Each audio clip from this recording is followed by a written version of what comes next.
Good evening, my friends. It's Indiana Holmes again with story time, and we continue with our story, The Three Musketeers.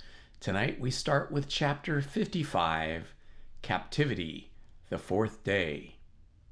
The next day, when Felton entered Milady's apartment, he found her standing mounted upon a chair, holding in her hands a cord made by means of torn cambric handkerchiefs, twisted into a kind of rope, one with another, and tied at the ends.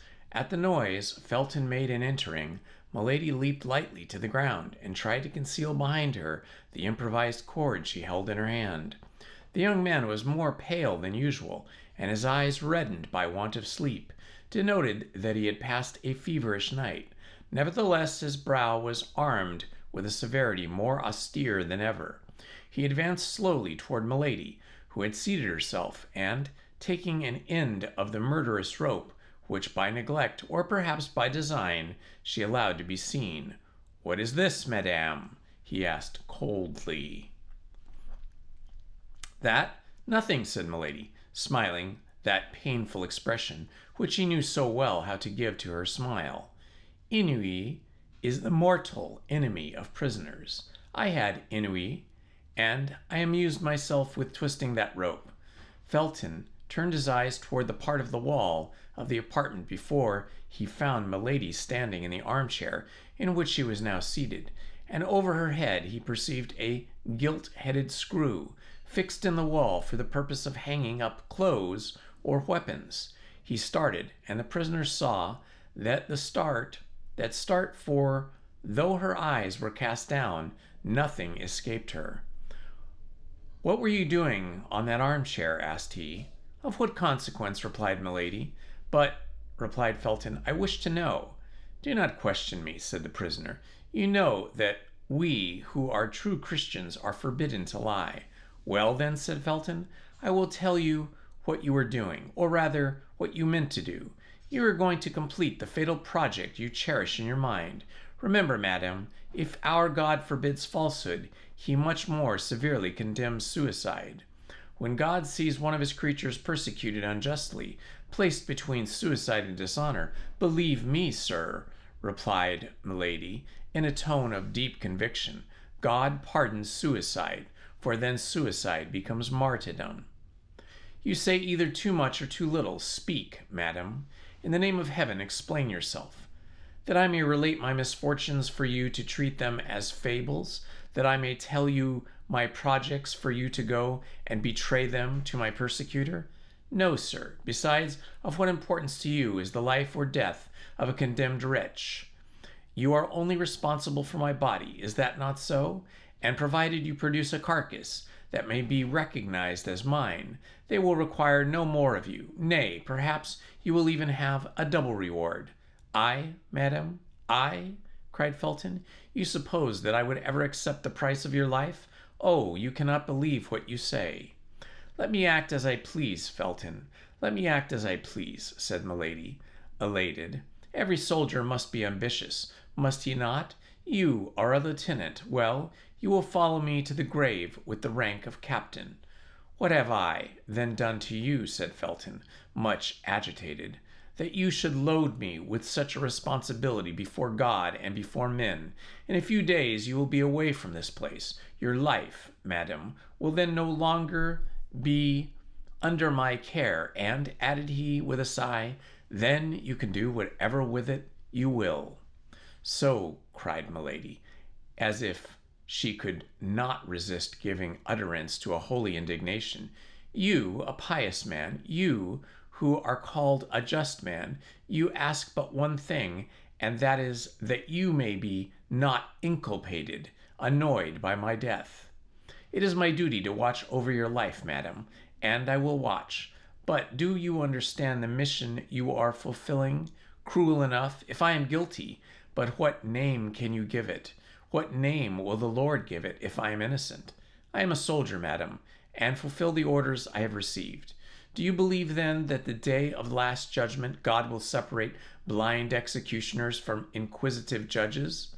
You are not willing that I should kill my body, and you will make yourself the agent of who would kill my soul. But I repeat it again to you, replied Felton, in great emotion. No danger threatens you. I will answer for Lord de Winter as for myself. Dunce, cried Milady, dunce! Who dares to answer for another man, when the wisest, when those most after God's own heart, hesitate to answer for themselves?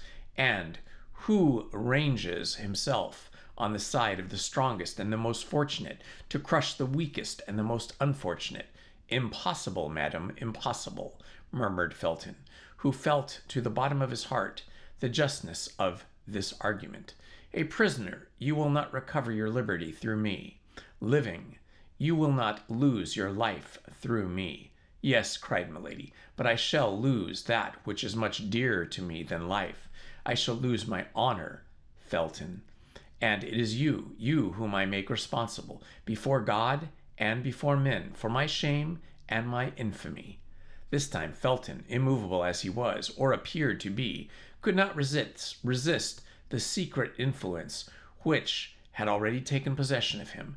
To see this woman, so beautiful, fair as the brightest vision, to see her by turns overcome with grief and threatening, to resist at once the ascendancy of grief and beauty, it was too much for a visionary. It was too much for a brain weakened by the ardent dreams of an ecstatic faith. It was too much for a heart furrowed by the love of heaven that burns, by the hatred of men that devours. Milady saw the trouble. She felt by intuition the flame of the opposing passions, which burned with the blood in the veins of the young fanatic. As a skillful general, seeing the enemy ready to surrender, marches toward him, with a cry of victory, she rose, beautiful as an antique priestess, inspired like a Christian virgin, her arms extended, her throat uncovered, her hair disheveled, holding with one hand her robe modestly drawn over her breasts, her look illuminated by the fire which had already created such disorder in the veins of the young Puritan, and went toward him, crying out with a vehement air, and in her melodious voice, to which on this occasion she communicated a terrible energy. Let this victim to Baal be sent, to the lions the martyr be thrown. Thy God shall teach thee to repent. From the abyss he'll give ear to my moan.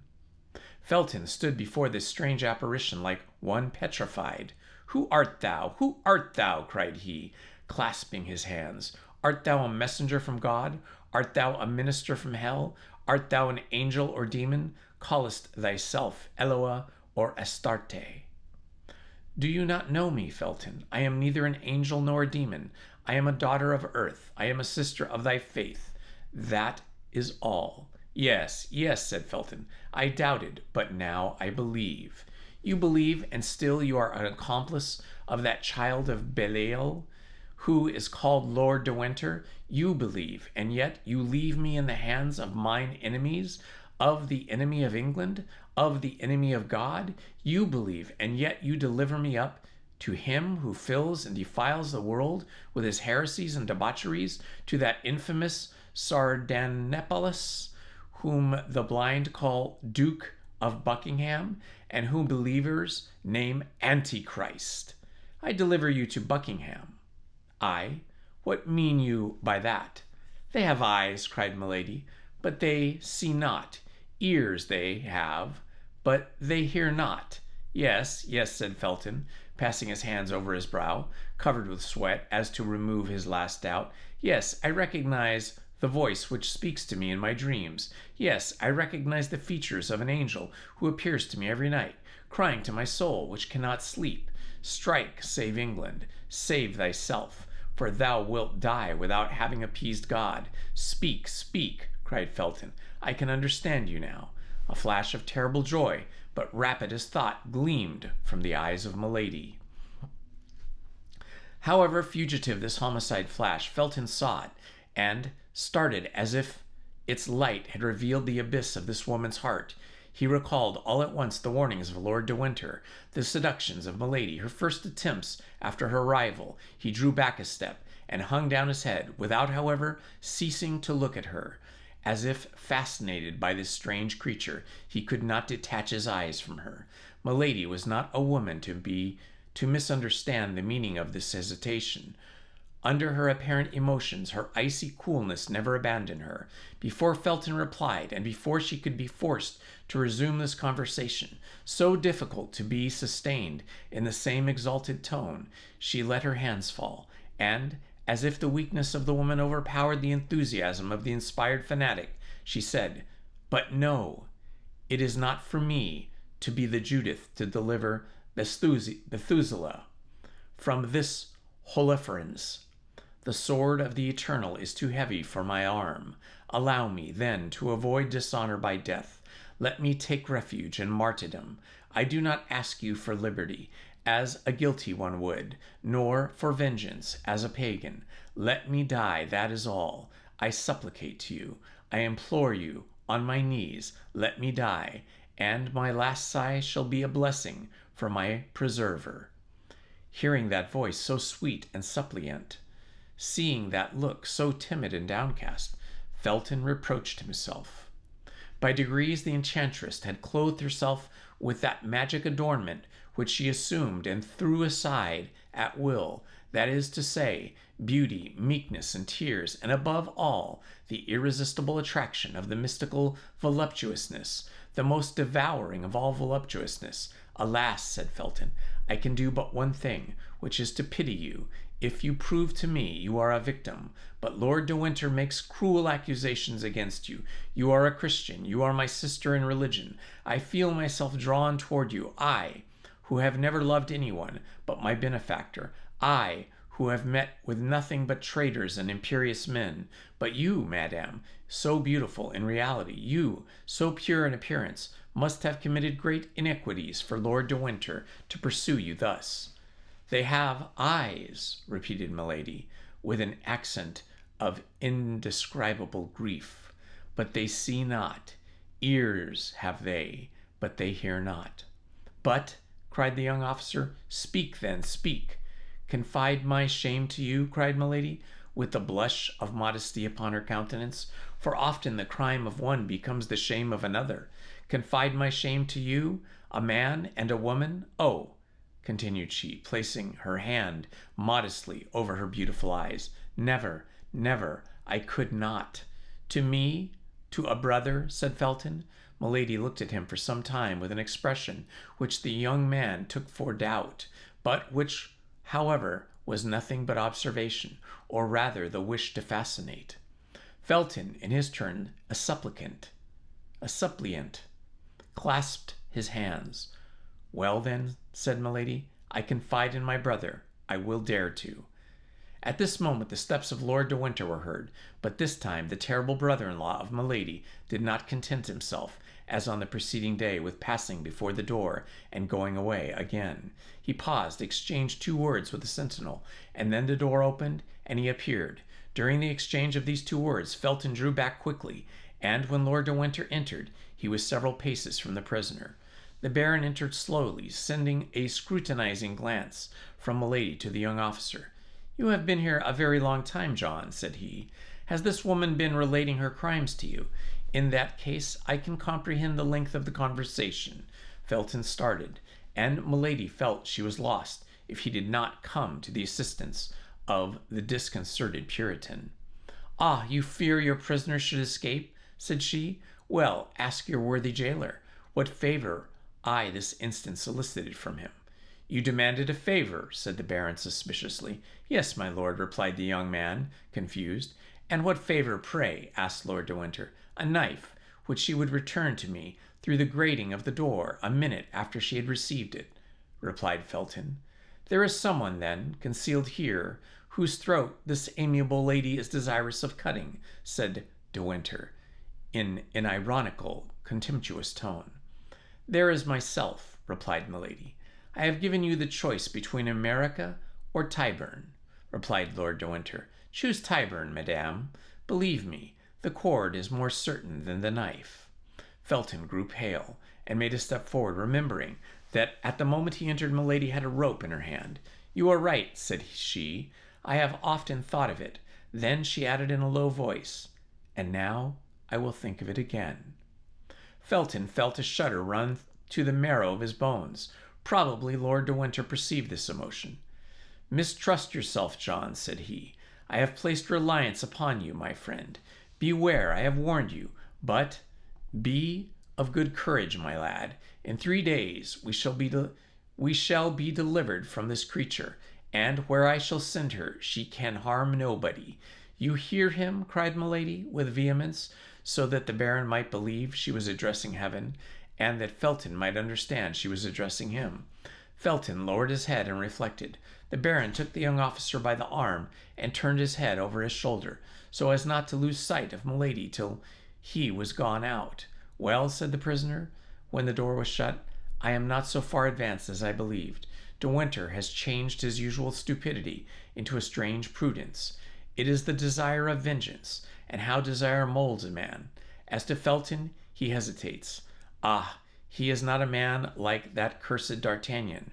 A Puritan only adores virgins, and he adores them by clasping his hands. A Musketeer loves women, and he loves them by clasping his arms round them." Milady waited then with much impatience, for she feared the day would pass away without her seeing Felton again. At last, in an hour after the scene we have just described, she heard someone speaking in a low voice at the door. Presently the door opened, and she perceived Felton. The young man advanced rapidly into the chamber, leaving the door open behind him, and making a sign to Milady to be silent. His face was much agitated. "What do you want with me?" said she. "Listen," replied Felton in a low voice. "I have just sent away the sentinel, that I might remain here without anybody knowing it, in order to speak with you without being overheard. The Baron has just related a frightful story to me." Milady assumed her smile of a resigned victim, and shook her head. "Either you are a demon," continued Felton, "or the Baron, my benefactor, my father, is a monster. I have known you 4 days. I have loved him 4 years. I therefore may hesitate between you. But be not alarmed as what I say.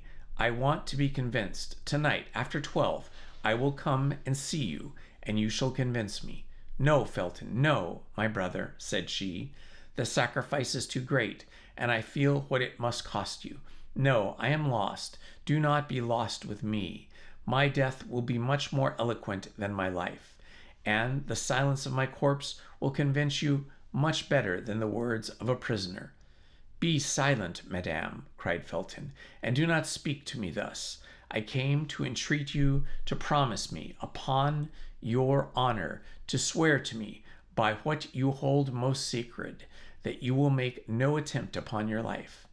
"I will not promise," said Milady, "for no one has more respect for a promise or an oath than I have, and if I make a promise, I must keep it."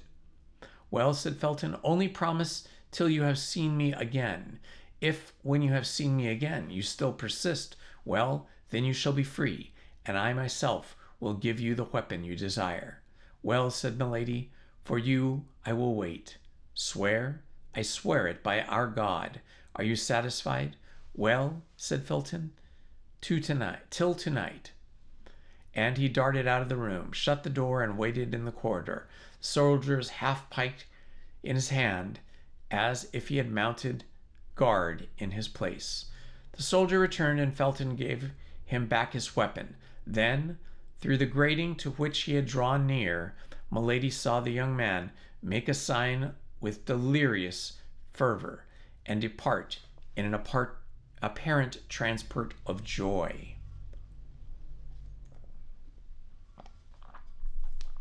As for her, she returned to her place with a smile of savage contempt upon her lips, and repeated, blaspheming that terrible name of God, of whom she had just sworn without ever having learned to know him. "My God," she said, "what a senseless fanatic! My God, it is I, and this fellow, who will help me to avenge myself." Chapter 56. Captivity, the 5th day. Milady had, however, achieved a half triumph, and success doubled her forces. It was not difficult to conquer, as she had hitherto done, men prompt to let themselves be seduced, and whom the gallant education of a court led quickly into her net. Milady was handsome enough not to find much resistance on the part of the flesh, and she was sufficiently skillful to prevail over all the obstacles of the mind. But this time she had to contend with the unpolished nature, concentrated and insensible by force of austerity. Religion and its observances had made Felton a man inaccessible to ordinary seductions. There fermented in that sublimated brain plans so vast, projects so tumultuous, that there remained no room for any capricious or material love. That sentiment which is fed by leisure and grows with corruption, Milady had then made a breach by her false virtue in the opinion of a man horribly prejudiced against her, and by her beauty in the heart of a man hitherto chaste and pure. In short, she had taken the measure of motives hitherto unknown to herself. Through this experiment, made upon the most rebellious subject that nature and religion could submit to her study, many a time, nevertheless, during the evening she despaired of fate and of herself. She did not invoke God, we very well know, but she had faith in the genius of evil, that immense sovereignty which reigns in all the details of human life, and by which, as the Arabian fable, a single pomegranate seed is sufficient to reconstruct a ruined world. Milady, being well prepared for the reception of Felton, was able to erect her batteries for the next day.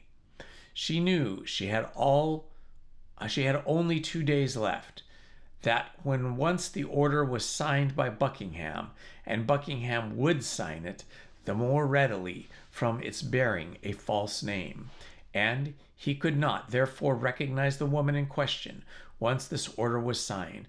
We say the baron would make her embark immediately, and she knew very well that women condemned to exile employ arms much less powerful in their seductions than the pretendedly virtuous woman, whose beauty is lighted by the sun of the world, whose style is the voice of fashion, and whom a halo of aristocracy gilds with enchanting splendors.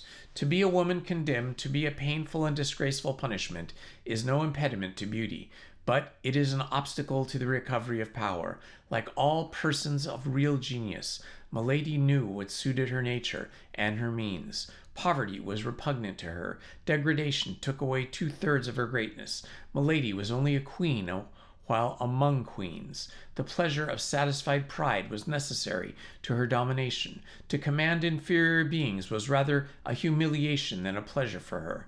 She would certainly return from her exile. She did not doubt that a single instant. But how long might this exile last? For an active, ambitious nature like that of Milady, days not spent in climbing are inauspicious days. What word, then, can be found to describe the days which they occupy in descending? To lose a year, 2, 3, is talk of eternity. To return after death or disgrace of the cardinal, perhaps to return when D'Artagnan and his friends, happy and triumphant, should have received from the queen the reward they had well acquired by the services they had rendered her. These were devouring ideas that a woman like Milady could not endure. For the rest, the storm which raged within her doubled her strength, and she would not have burst the walls of her prison if her body had been able to take for a single instant the proportions of her mind. Then that which spurred her on additionally in the midst of all this was the remembrance of the cardinal.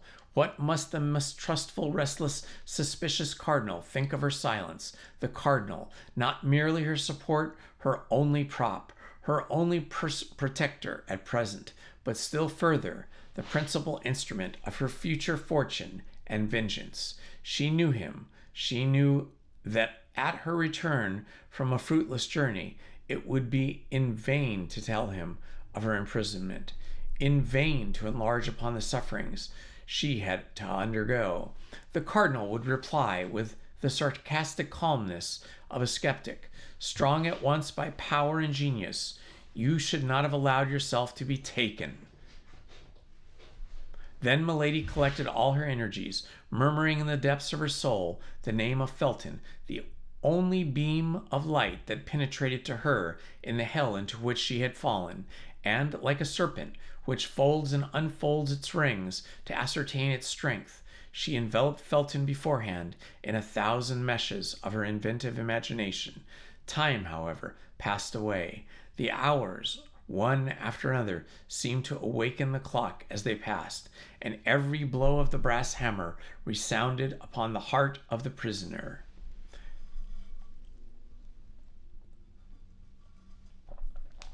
At 9 o'clock, Lord de Winter made his customary visit, examined the window and the bars, sounded the floor and the walls, looked to the chimney and the doors, without during this long and minute examination he and Milady pronouncing a single word. Doubtless both of them understood the situation had become too serious to lose time in useless words and aimless wrath. "Well," said the Baron, on leaving her, "you will not escape tonight." At 10 o'clock, Felton came and placed the sentinel. Milady recognized his step. She was as well acquainted with it now as a mistress is with that of a lover of her heart, and yet Milady at the same time detested and despised this weak fanatic. That was not the appointed hour. Felton did not enter. 2 hours after, at midnight, sounded. The sentinel was relieved. This time it was the hour, and from this moment Milady waited with impatience. The new sentinel commenced his walk in the corridor, and the expiration of 10 minutes, Felton came. Milady was all attention. "Listen," said the young man to the sentinel, "of no pretense. Leave the door, for you know that last night my lord punished a soldier for having quit his post for an instant, although I, during his absence, watched his place." "Yes, I know it," said the soldier. "I recommended you, therefore, to keep the strictest watch. For my part, I am going to pay a second visit to this woman, who I fear entertains sinister intentions upon her own life, and I have received orders to watch her." "Good," murmured Milady. "The austere Puritan lies." As to the soldier, he only smiled. "Zounds, lieutenant," said he, "you are not unlucky in being in charge with such commissions, particularly if Lord de Winter has authorized you to look into her bed." Felton blushed. Under any circumstances, he would have reprimanded the soldier for indulging in such pleasantry, but his conscience murmured too loud for his mouth to dare speak. "If I call, I come," said he. "If anyone comes, call me." "I will, lieutenant," said the soldier. Felton entered Milady's apartment. Milady rose. "You are here," said she. "I promised to come," said Felton, "and I have come." "You promised me something." "What, my God?" said the young man, who, in spite of his self-command, felt his knees tremble and the sweat start his brow. "You promised to bring a knife, and to leave it with me after our interview." "Say no more of that, madam," said Felton. "There is no situation, however terrible it may be, which can authorize a creature of God to inflict death upon himself. I have reflected, and I cannot, I must not be guilty of such a sin." "Ah, you have reflected," said the prisoner, sitting down on another armchair, with a smile of disdain. "And I also have reflected." "Upon what?" "That I can have nothing to say to a man who does not keep his word." "Oh, my God!" cried Felton. "What may retire?" "You may retire," said Milady. "I will not talk." "Here is the knife," said Felton, drawing it from his back pocket. The weapon which he had brought according to his promise, but which she had hesitated to bring. "Let me see it," said Milady. "For what purpose?" "Upon my honor, I will instantly return it to you. You shall place it on the table, and you may remain between it and me." Felton offered the weapon to Milady, who examined the temper of it attentively, and who tried the point on the tip of her finger. "Well," said she, returning the knife to the young officer, "this is fine and good steel. You are a faithful friend, Felton." Felton took back the weapon and laid it upon the table, As he agreed with the president, Milady followed him with her eyes and made a gesture of satisfaction. "Now," said she, "listen to me." The request was needless. The young officer stood up before her, awaiting her words as if to devour them. "Felton," said Milady, with a solemnity full of melancholy, "imagine that your sister, the daughter of your father,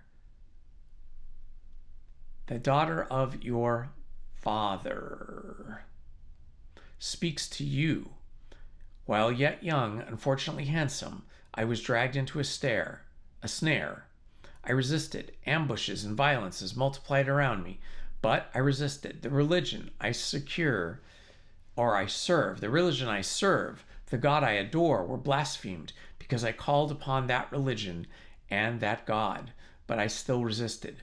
Then outrages were heaped upon me, and as my soul was not subdued, they wished to defile my body forever. Finally." Milady stopped, and a bitter smile passed over her lips. "Finally?" said Felton. "Finally? What did they do?" "At length, one evening, my enemy resolved to paralyze the resistance he could not conquer. One evening he mixed a powerful narcotic with my water. Scarcely had I finished my repast when I felt myself sink by degrees into a strange torpor. Although I was without mistrust, a vague fear seized me, and I tried to struggle against sleepiness. I arose. I wished to run to the window and call for help, but my legs refused their office. It appeared as if the ceiling sank upon my head and crushed me with its weight. I stretched out my arms and tried to speak. I could only utter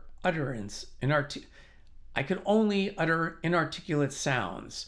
An irresistible faintness came over me. I supported myself by a chair, feeling that I was about to fall, but this support was soon insufficient on account of my weak arms. I fell upon one knee, then upon both. I tried to pray, but my tongue was frozen.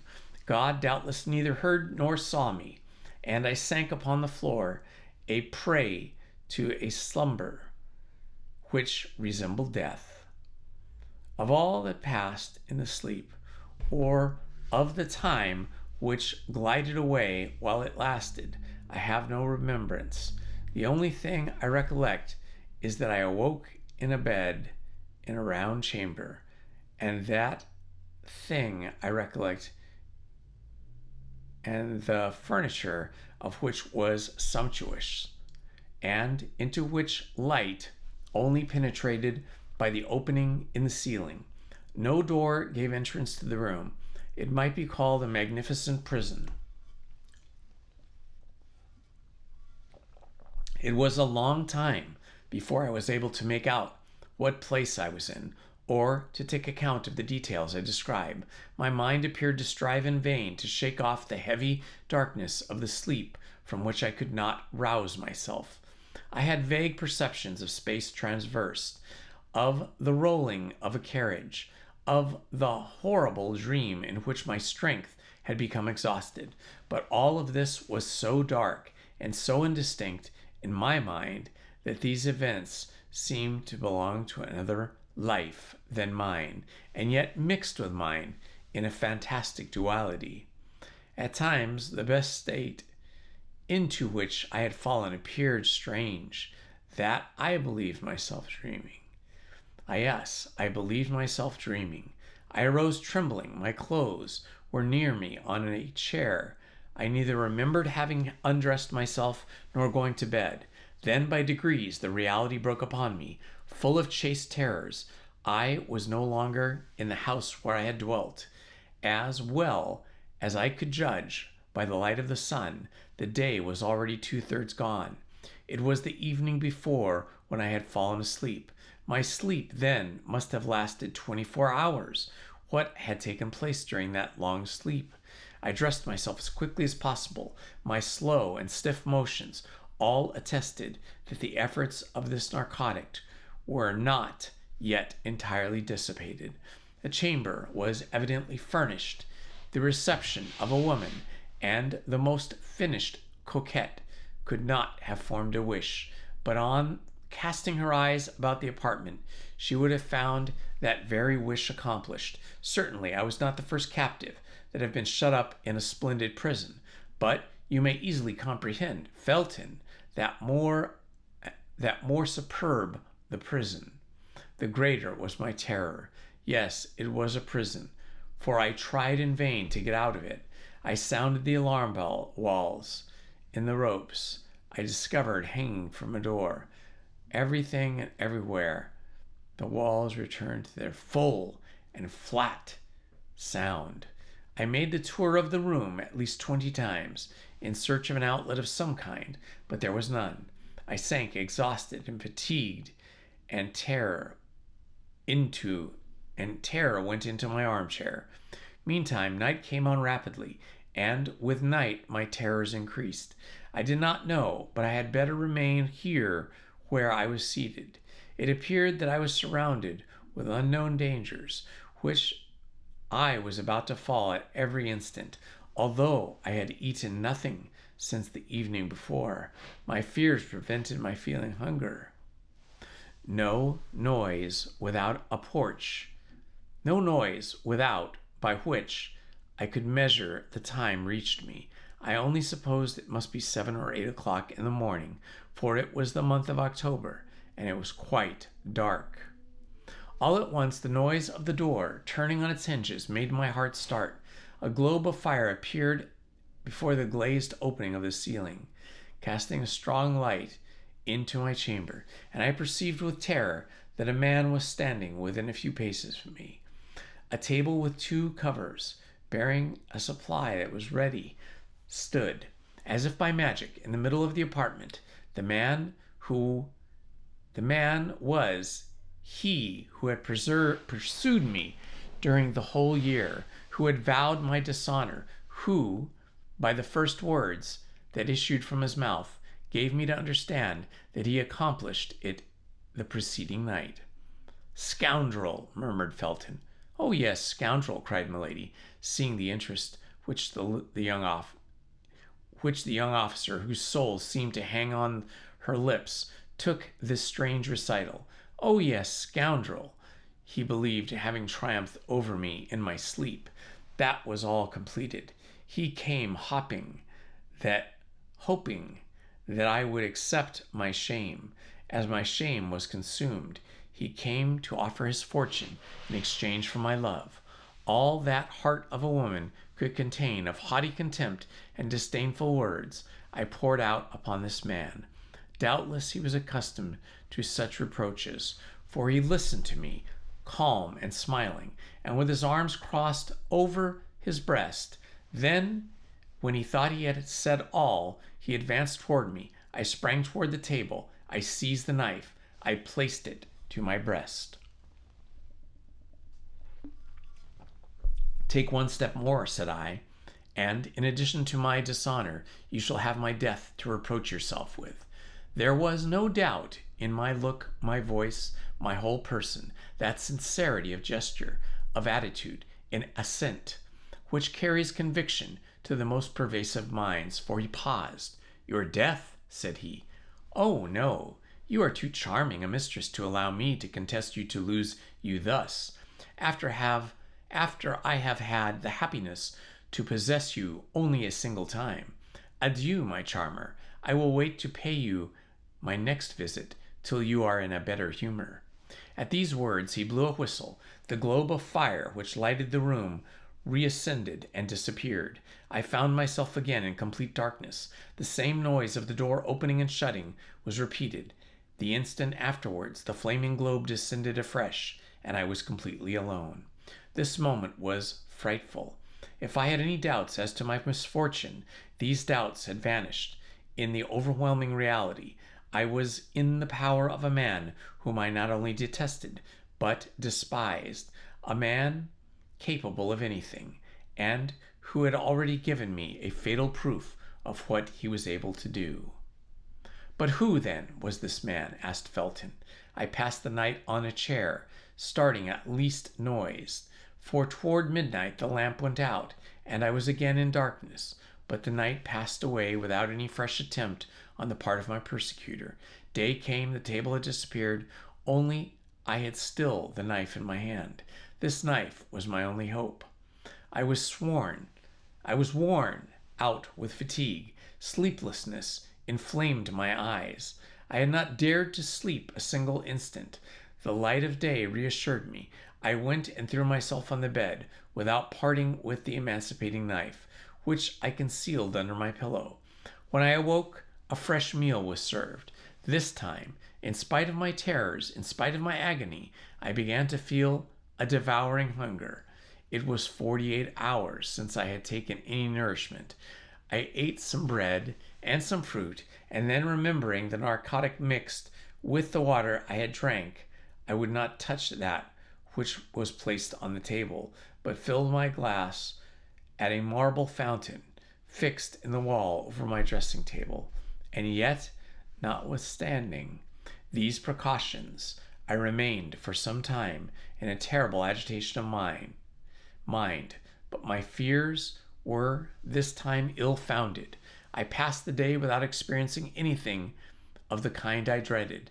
I took the precaution to half empty the carafe in order that my suspicions might be noticed. The evening came on, and with it darkness. But however profound was this darkness, my eyes began to accustom themselves to it. I saw amid the shadows the table sink through the floor. A quarter of an hour later it reappeared, bearing my supper. In an instant, thanks to the lamp, my chamber was once again lighted. I was determined to eat only such things as could not possibly have anything soporific introduced into them. 2 eggs and some fruit composed my repast. Then I drew another glass of water from my protecting fountain and drank it.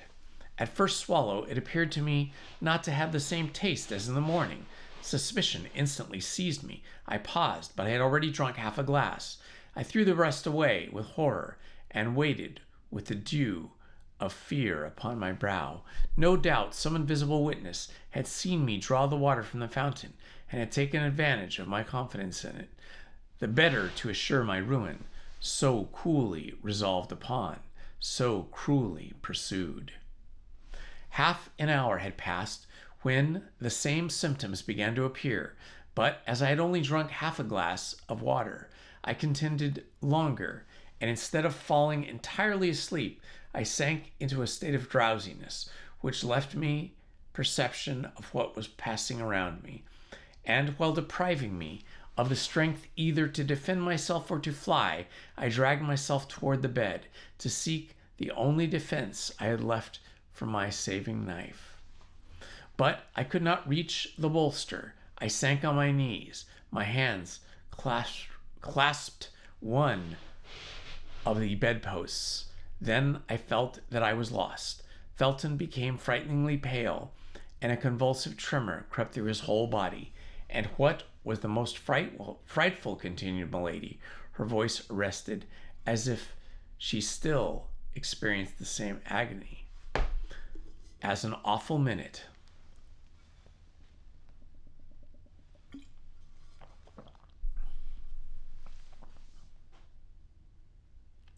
was that at this time I retained consciousness of the danger that threatened me.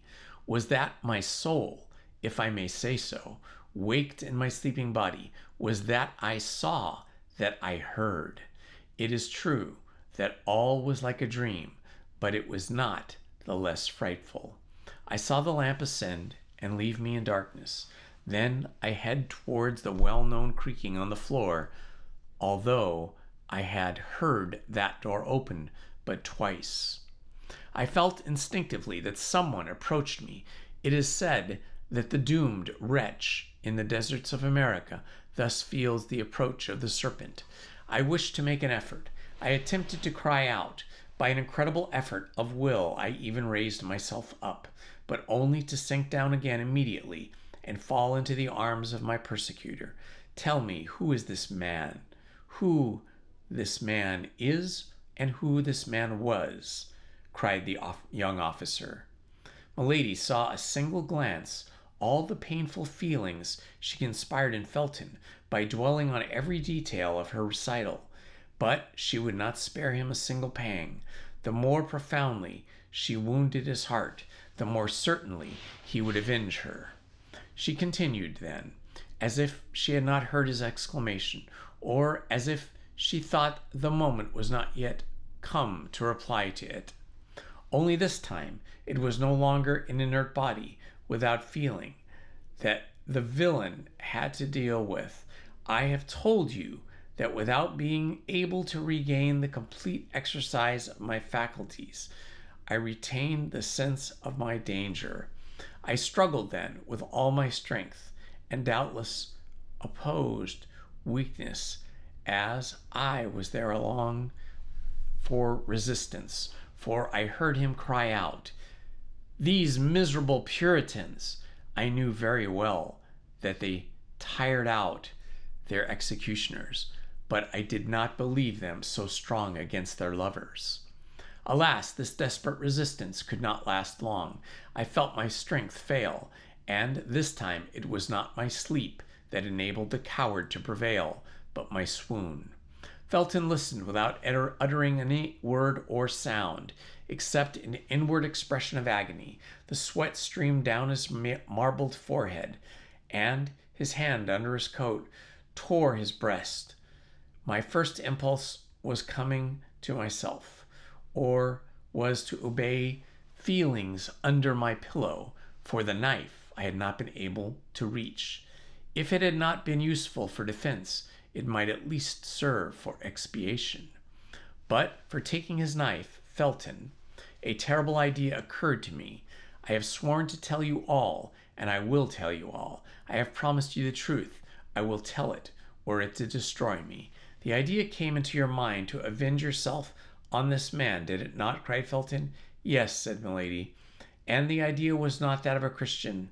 I knew, but without a doubt, the eternal enemy of our souls, that lion roaring constantly around us, breathed into my mind. In short, what shall I say to you, Felton? Continued Milady, in the tone of a woman accusing herself of a crime. This idea occurred to me, and did not leave me. It is of this homicidal thought that I now bear the punishment. Continue, said Felton. I am eager to see you attain your vengeance. Oh, I resolved that it should take place as soon as possible. I had no doubt he would return the following night. During the day I had nothing to fear. When the hour of breakfast came, therefore, I did not hesitate to eat or drink. I had determined to make believe hesitate to eat and drink. I had determined to make believe sup, but to eat nothing. I was forced then to combat the fast of the evening with the great nourishment of the morning. Only I concealed the glass of water which remained after my breakfast, thirst having been the chief of my sufferings, when I remained 48 hours without eating or drinking. The day passed away without having another influence on me than my strength and resolution had formed. Only I took care that my face should not betray the thoughts of my heart, for I had no doubt I was watched, several times even. I felt a smile on my lips. Felton, I dare not tell you of what idea I smiled. You would hold me in horror. Go on, said Felton. You probably see plainly that I listen, and that I am an anxious person to the end. Evening came. The ordinary events took place. During the darkness, as before, my supper was brought. Then the lamp was lighted, and I sat down at the table. I only ate fruit. I pretended to pour out the water from the jug, but I only drank that which I saved in my glass. The substitution was made so carefully that my eyes split. If I had anything, could I have no suspicion of it? After supper, I exhibited the same remarks of languor as on the preceding evening, but this time, as I yielded to fatigue, or as I had become more familiarized with danger, I dragged myself toward the bed. let my robe fall, and lay down. I found my knife where I had placed it under my pillow, and while feigning to sleep, my hand grasped the handle of it convulsively. For 2 hours passed away without anything fresh happening. My God, who have said so the evening before? I began to fear that he would not come. At length I saw the lamp rise softly and disappear in the depths of the ceiling. My chamber was filled with darkness and obscurity, but I made a strong effort to penetrate the darkness of obscurity. Nearly 10 minutes passed. I heard no other noise but the beating of my own heart. I implored heaven that night to come. At length I heard the well-known noise of the door, which opened and shut. I heard, notwithstanding the thickness of the carpet, a step which made the floor creak. I saw, notwithstanding the darkness of a shadow which approached my bed. Haste, haste, said Felton. Do you not see that each of your words burns me like molten lead? Then, continued Milady, then I recollected my strength. I recalled to my mind that the moment of vengeance, or rather justice, had struck. I looked upon myself as another Judith. I gathered myself up, my knife in hand, and when I saw him near me, stretching out his arms to find his victim, then, with the very last cry of agony and despair, I struck him in the middle of his breast. The miserable villain! He had foreseen all. His breast was covered with a coat of mall. The knife was bent against it. "Aha!" cried he, seizing my arm and wresting from me the weapon which I so badly served me. "You want to take my life, do you? My pretty Puritan. But that's more than dislike. That's ingratitude. Come, calm yourself, my sweet girl. I thought you had softened. I am not one of those tyrants who detain women by force. You don't know love with me, with my usual fatuity." I doubted it, and now I am convinced. Tomorrow you shall be free. I had but one wish, that was that he should kill me. "Beware," said I, "for my liberty is your dishonor. Explain yourself, my pretty Sibyl." "Yes, for as soon as I leave this place, I will tell you everything. I will proclaim the violence you have used toward me. I will describe my captivity. I will denounce this place of infamy. You are placed on high, my lord, but terrible. Above there is the king. Above the king there is God. However perfect master he was over himself, my persecutor allowed the movement of anger to escape him. I could not see the expression of his countenance, but I felt the arm tremble upon which my hands were placed. "Then you shall not leave this place," said he. "Very well," cried I. "Then the place of my punishment will be that of a tomb. I will die here, and you will see if that phantom across the wall accuses is not more terrible than the living being threatened. You shall have no weapon left in your power. There is a weapon which despair has placed within the reach of every creature who has the courage to use it. I will allow myself to die with hunger." "Come," said the wretch, "it is not peaceful. Much better, much better. Then I will proclaim you a piece of immaculate virtue. I will name you Lucretia of England, and I will say that you are of the Sextus. I will denounce you before men, as I have denounced you before God, and, if be necessary, that of Lucretia. I wish to sign up my reactions with my blood. I wish to sign my accusation with my blood. I will sign it." "Ah," said Milady, in a jeering tone. "That tone! That's quite another thing. My faith, everything considered, you are very well off here. You shall want for nothing, and if you let yourself die of hunger, that nothing will be of your own fault. At these words he retired. I heard the door open and shut, and I remained overwhelmed, less, I confess, by the grant than that of their mortification of not having avenged myself. He kept his sword all the day. All the next night passed without saying or seeing him. But I also kept my word with him.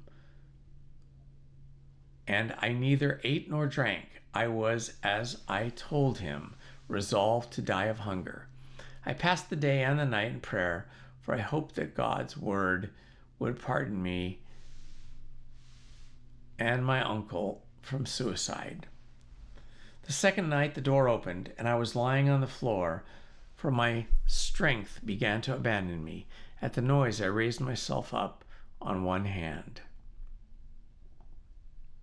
Well, said a voice, which vibrated in too terrible a matter to be my dear and unrecognized. Well, are we softened a little? Will we not pay for your liberty with a single promise of silence? Come, I am a good sort of prince, added he, and although I like not Puritans, I do them justice, and it is a shame with the Puritanesses when they are pretty. Come take a look, oath for me, on a cross. I won't ask anything more. The cross, replied I, arising, for that abhorred voice had recovered all my strength. On the cross I swear that no promise, no menace, no force, no torture shall close my mouth. On the cross I swear to denounce you everywhere as a murderer and a thief, and an honor as a base coward. On the cross I swear, if I ever leave this place, to call down vengeance upon you from the whole world. Beware the violence. In a threatening accent that had never yet heard, I have excellent.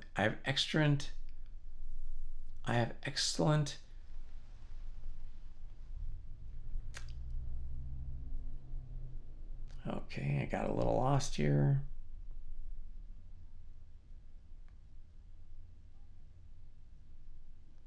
I mustered all my strength to reply to him with a burst of laughter.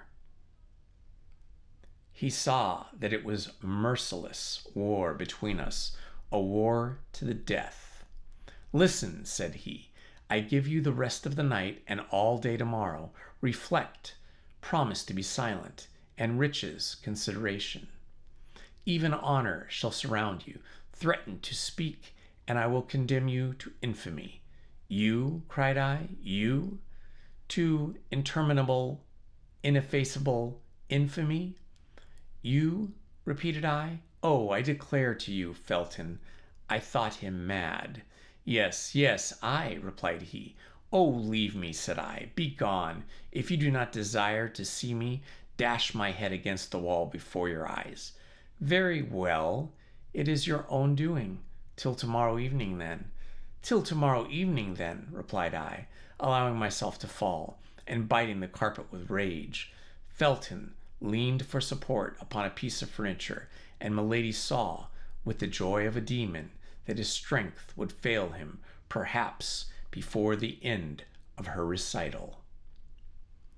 Well, this struggle between Milady and Felton is becoming one of enormous personal strength and weakness. Who will keep their strength and who will weaken to the point of breaking? That is the question. Poor Felton, I do not think he is up to the job of guarding and looking after Milady, because she is very cunning and very careful in her words and actions. and I think she wields them well like a weapon. We shall see. All right, there will be no story tomorrow night because tomorrow night is Thanksgiving. And I think we will all be busy tomorrow with Thanksgiving activities. And after dinner, I think we will probably be all too tired to both read or listen. So I will see you all Friday. Happy Thanksgiving. Love to you all. This has been Indiana Homes. Please hit the like button, subscribe, and hit the notifications button. Thank you very much.